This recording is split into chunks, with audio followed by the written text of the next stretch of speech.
Ladies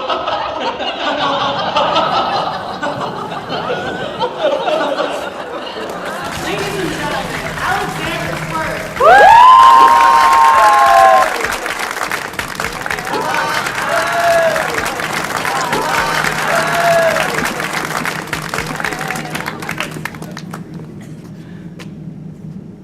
I remember the first time I met my wife.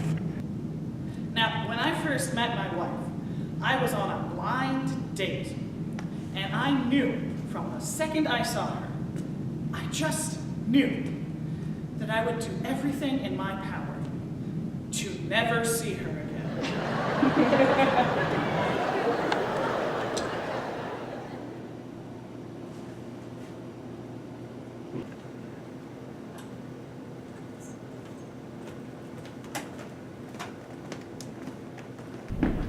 Nice to meet you. Yeah, you too. Burton speaks really highly of you. Yeah, you too. You actually look really familiar. Do I know you from somewhere? Oh, maybe. I'm a comedian. I've done a few shows around town. Oh, I don't know about that. I've never heard of anybody named John Robinson before. Well, I use a stage name, Alexander Quirk. Oh, that's right. I have seen you before. You're pretty funny. Thanks. But what's wrong with my name? You laughed when you said you'd never seen a show by John Robinson before. Oh, I guess I just don't know why you'd need a stage name. Because I don't want people who hate me to come see my name and heckle me. It's not easy to perform. No, come on. What? I mean, all you do is tell jokes all day. It can't be that hard. I could be a comedian if I wanted to. You're right. I mean, you've been such a riot so far tonight. Excuse me? I'm sorry, that was rude. How about we just start?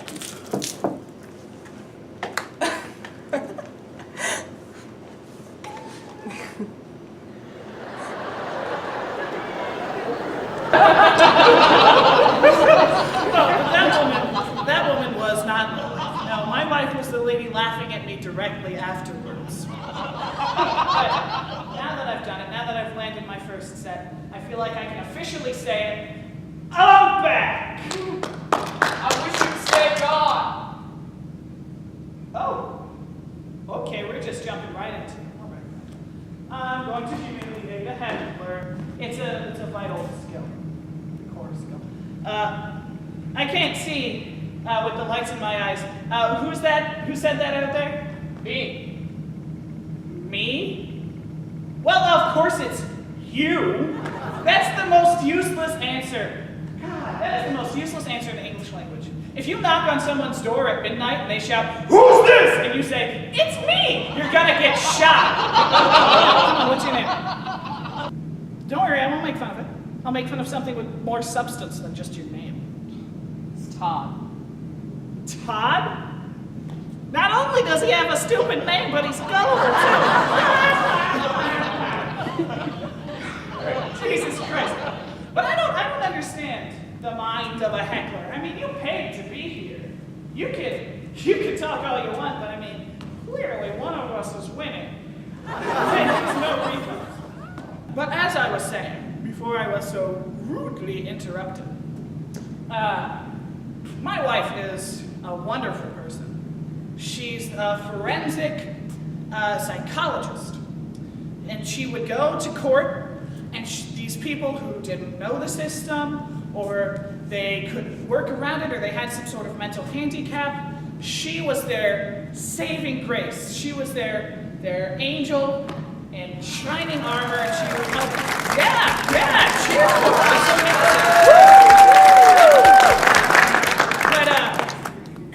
But now, I always like to pretend that I was supportive of this, but I always had this fear in the back of my mind that I'd show up to home one day, and there'd be somebody sitting at our kitchen table, and my wife would come in.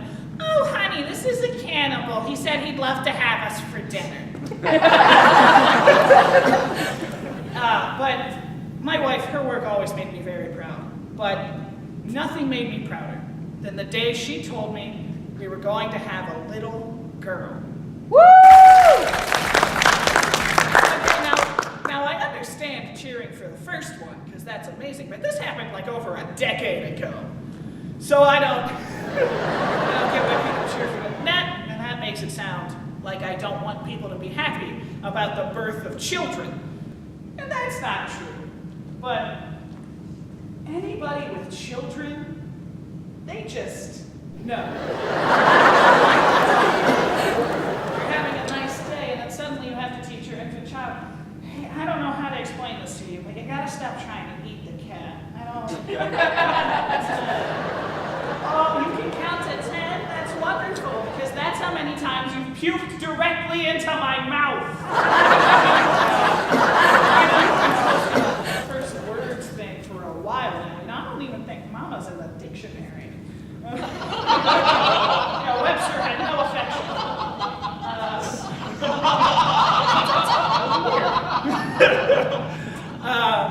But no, when she's about 16 now, and woo! I know that I can't keep you from cheering, Todd, but society should. You read the room, and you thought, you know what, everybody's with me on this. Woo! 16-year-old girls. But anywho, my daughter's 16, and when she was a little girl, she was a lot happier. She loved the rainbows and the princesses and everything, and she was so energetic, and I'd pick her up from school, and she'd come running up to me, and I'd give her this big spinning hug, yay, Daddy-o! And I'd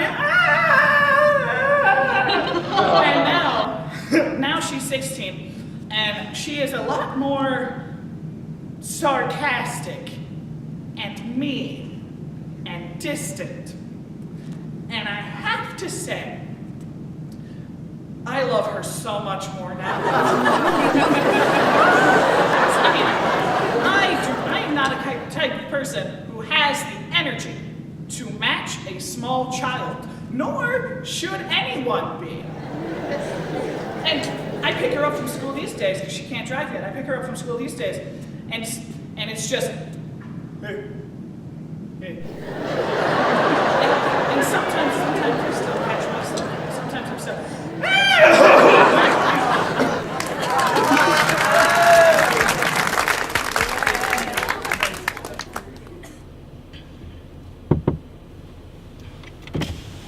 Are you Alexander Quirk? yeah, that's me. I don't have a pen or anything. No, it's not that. It's just, I think that's pretty cool. So, why are you here? I'm picking someone up. Holy crap, are you Annika Quirk's dad? Yeah, Quirk? Yeah.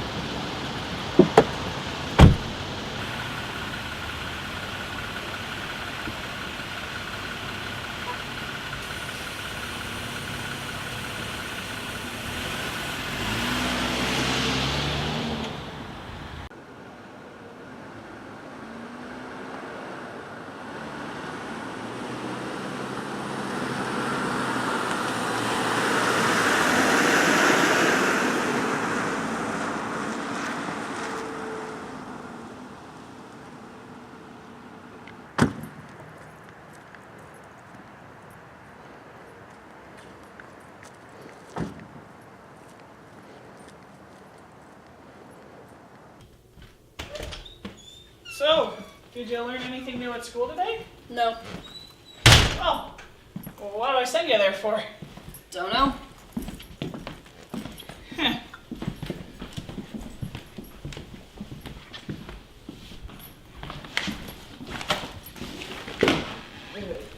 You can turn the TV on if you want to. It's cool. I got headphones. Cool.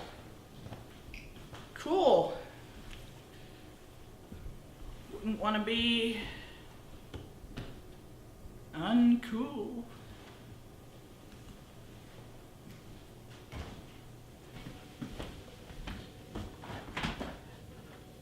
Oh, I met one of your classmates today. Cool. Yeah. About your height. Happy looking. He got your name wrong? Yeah, your name. He called you Annika Quirk. Yeah, that's my name. Oh. Sorry.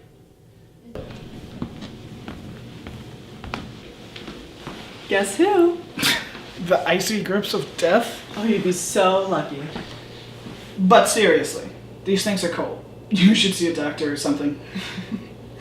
Slow day at the courthouse. I got your prescription filled for you. Aw. How would I survive without you? You wouldn't.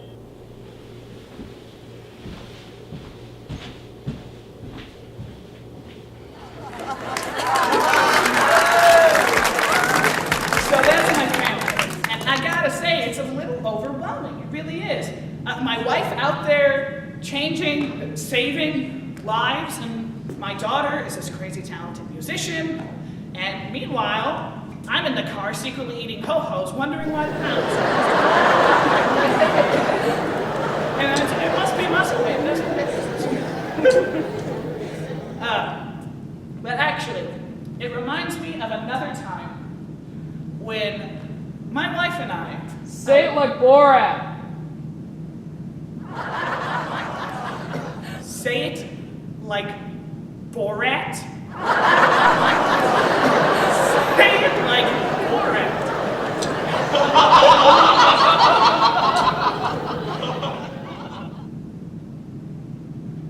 No, I'm not going to give you the powers.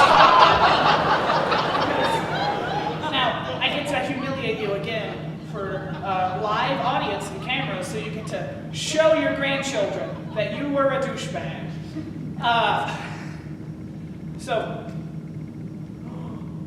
Oh no. Oh wait. Is that your date? Is that your date right next to you?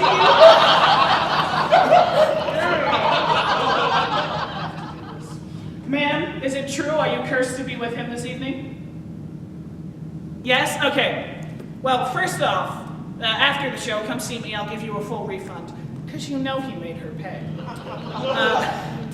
And secondly, I want you to watch his face as I say this. Are you watching? Todd, my wife is dead. No, it's okay. We can laugh at Todd.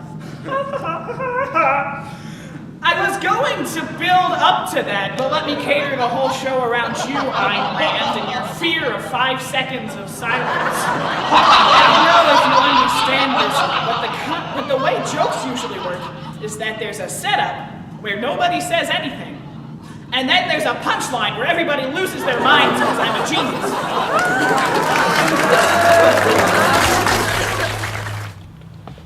What the hell, Dad? There was no one there to pick me up from school. I had to get a ride from Casey. Oh, I'm sorry, honey. What's going on? I'm sorry. I'll make it up to you. Okay, tomorrow's Friday, right? I'll take you out of school. We'll have a fun day, yeah? Well, I do like getting out of school. Okay, so we're good? Yeah. Hey, we should invite Mom. Make it a whole family thing. That might be a little tricky, honey. Well, we should at least try. Don't want to spend the whole day stuck with you, you know? Yeah, totally. I'll meet you inside. I have to make some calls, though. Okay. Love you.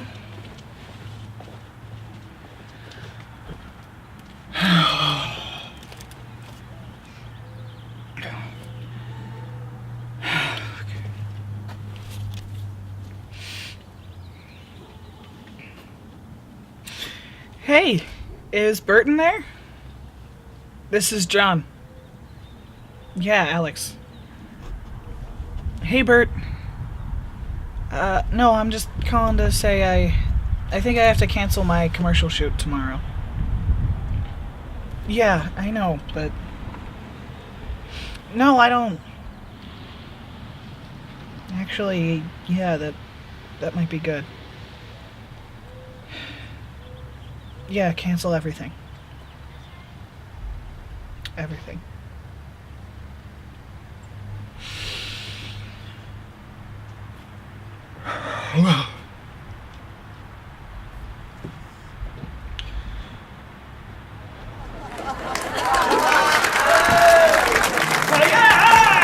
Yeah, everything, but it was hard though. It was hard to cancel everything I'd ever worked for, because that was my career. That was my whole life. But harder than canceling everything I've ever worked for.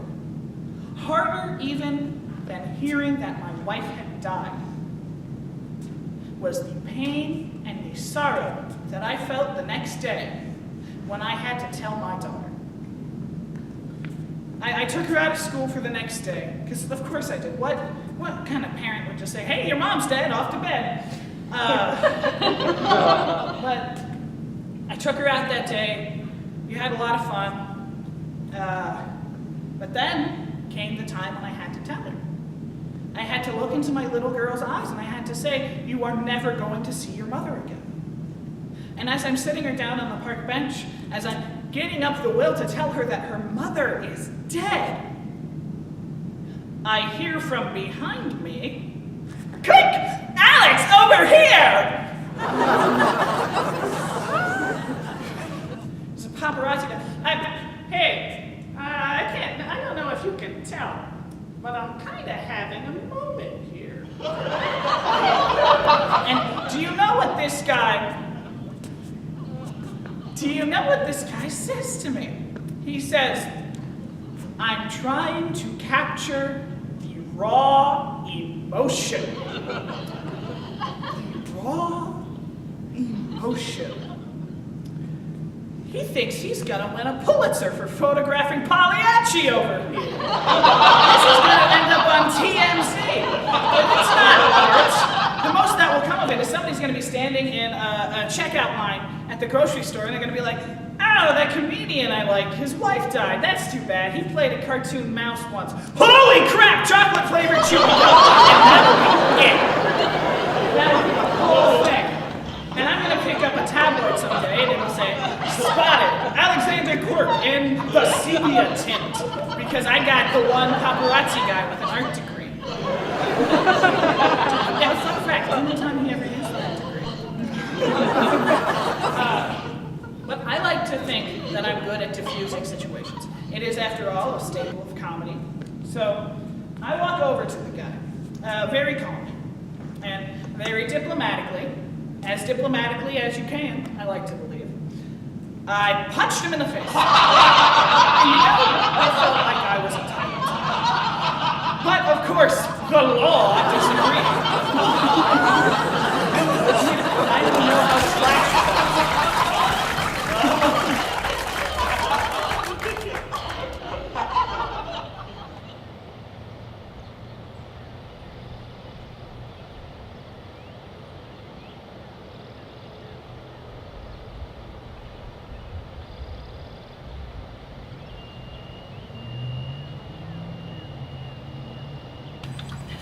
But you had fun today? Yeah, totally. Thanks. Of course. You know I'm always happy to be around you, right? Yeah. I just wish Mom could have been here. Yeah. There's something I needed to tell you about Mom. Okay. There was an accident. Is Mom in the hospital? She was, for a little bit, but the doctors weren't.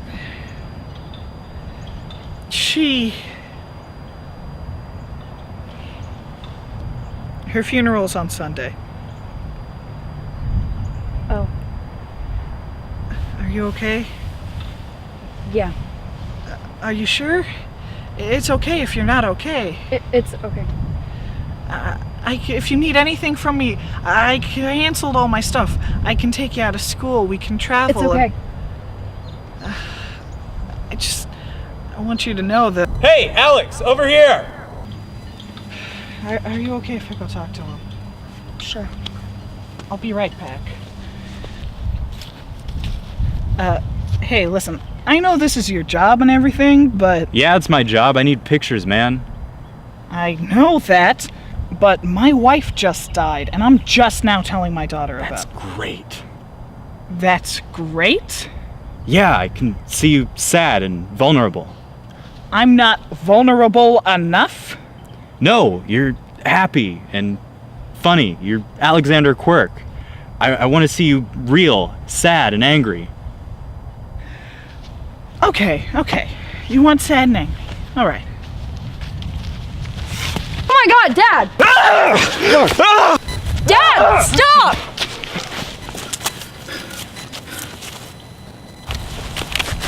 I'm calling the police!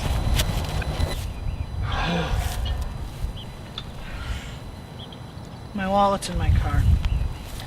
You're gonna need that for bail. You have to stop by an ATM.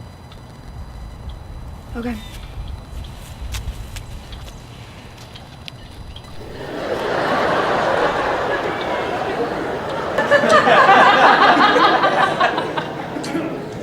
And so we did.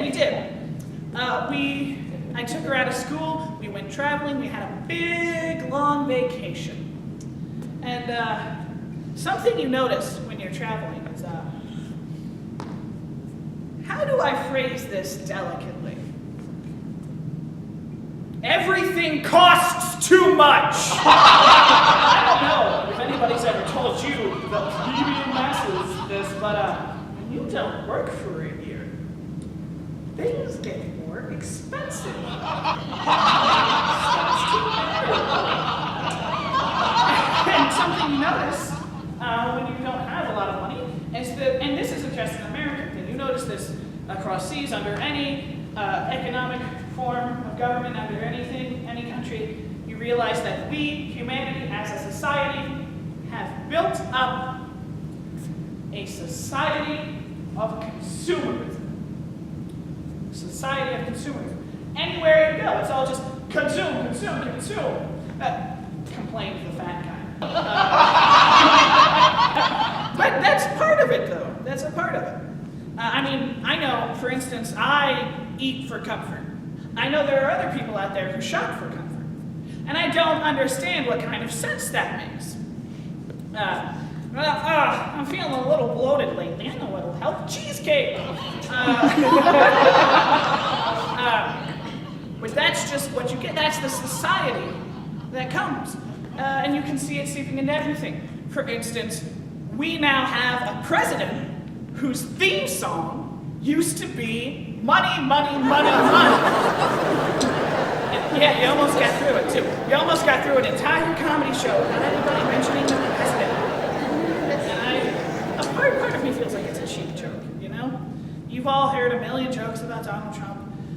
And I even, after this show, I'm gonna go outside to sign stuff. Somebody's gonna come up to Todd, for instance, is gonna come up to me. He's going, hey, Trump's a good guy. He's got great businesses. They're huge. I can squeeze. Easy points with the impression. And you know what? You're right.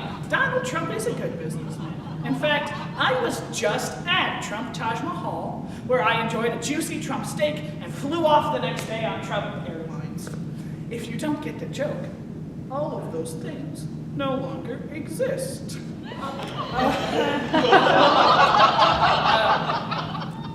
But you know, if you didn't want to hear jokes about Donald Trump, then maybe, hear me out here, don't elect a man who had his own theme song!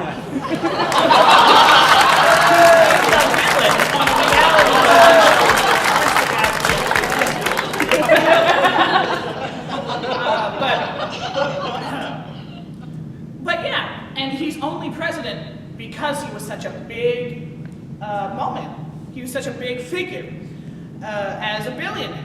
And that's the kind of action that gets, having money is the kind of action that gets rewarded in a consumerist culture. Yay! I remembered what we were supposed to be talking about. Yay!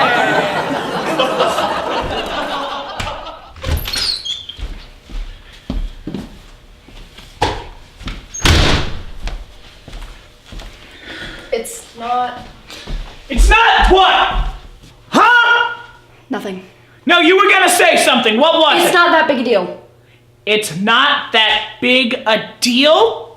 You got arrested on a cop! It's just a fine! A fine we can't afford! And it's not my fault! No, it isn't, but... You have to try not to get arrested. I just want to see Mom's grave. I know, but it's trespassing. I failed you out of jail before. This isn't even that. Excuse me? This is different. How? Because we don't have money! How was that my fault? But try not to get arrested! I didn't exactly expect to get arrested. I don't care what you expected! I would have had to been trespassing if you would just take me to Mom's grave in the first place! That's my mother, for God's sake! That's my wife!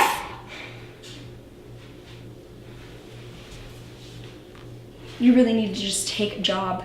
It's not that simple. It is that simple.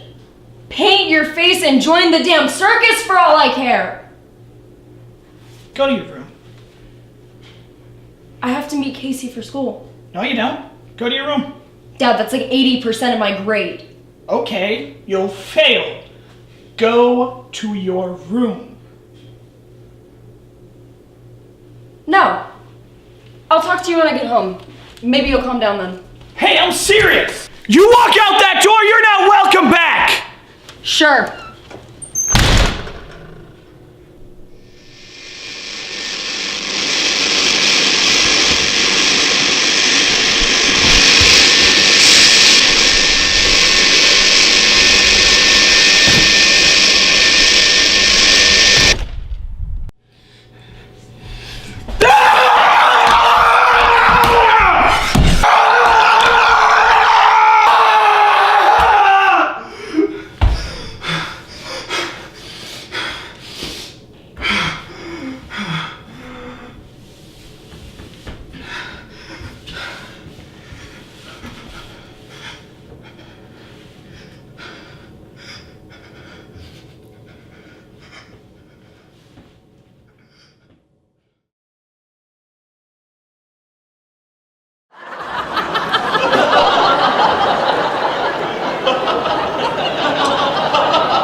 That wasn't very funny of me.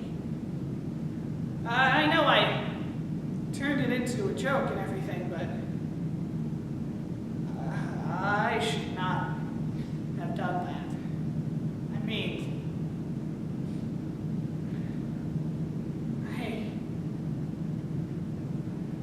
when I first became a comedian, I recognized that my job was just to tell jokes, just to build tension and relieve it. But I thought I did that through telling funny stories about my life.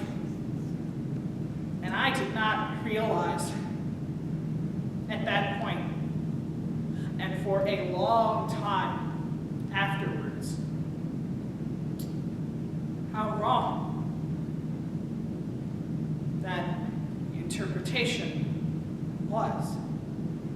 Because a funny story has a beginning and a middle and an end, but a joke just has a beginning and a middle. And I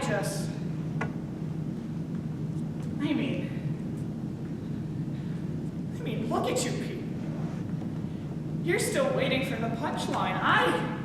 I need the resolution, the denouement. I need the end. I can't laugh at this stuff. Not anymore. I mean, I destroyed my life and my career. I lost my wife. My own daughter. All I had left,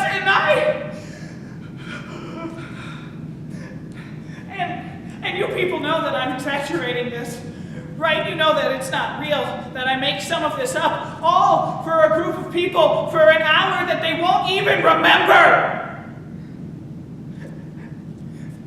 And I don't know how everything.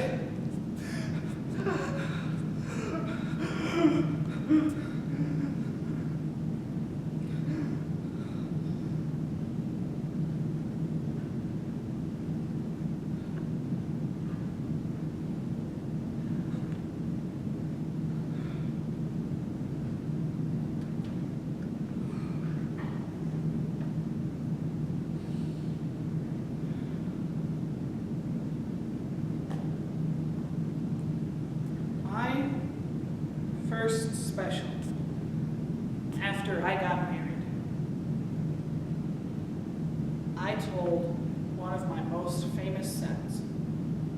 It was about me and my wife on our honeymoon. And we had this waiter that for the life of me, my wife just could not understand.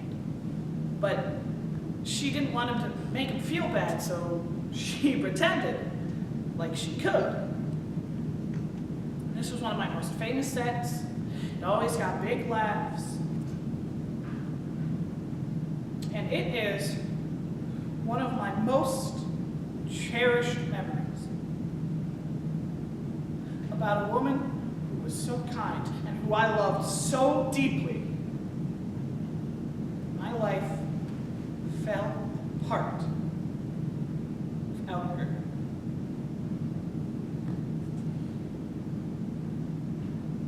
Right now, I can't remember if it's real anymore.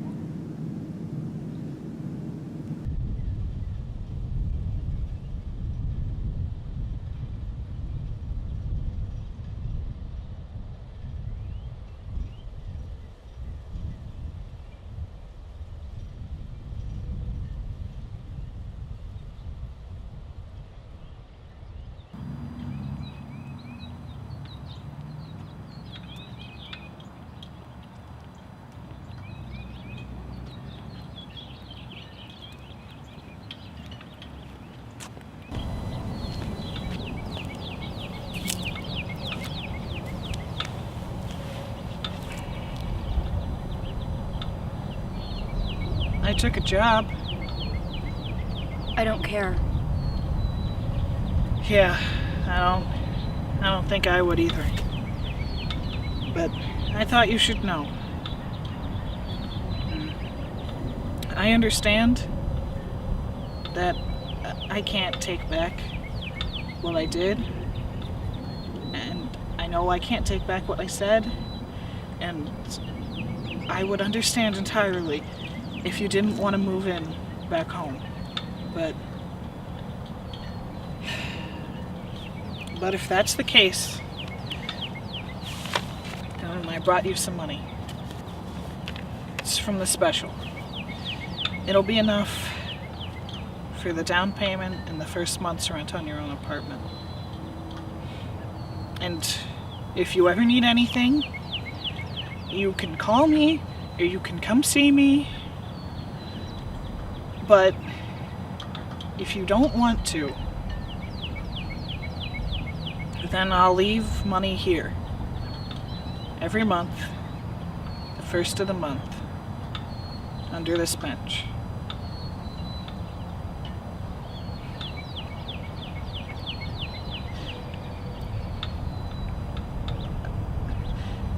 I love you. I know.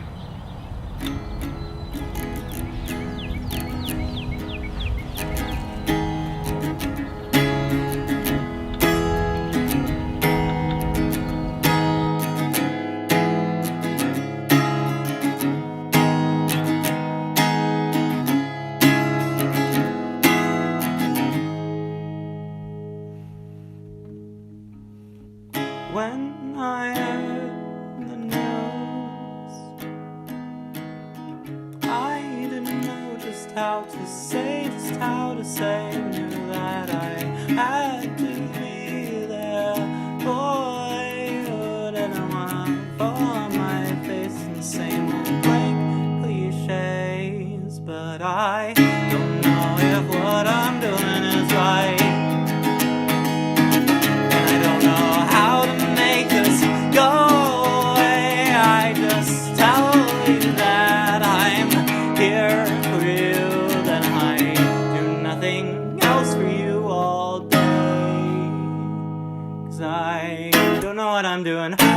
trying to help you. Putting in like my mom wants us to upload to your stuff. Just before graduation, before you leave the state and leave me to fend for myself.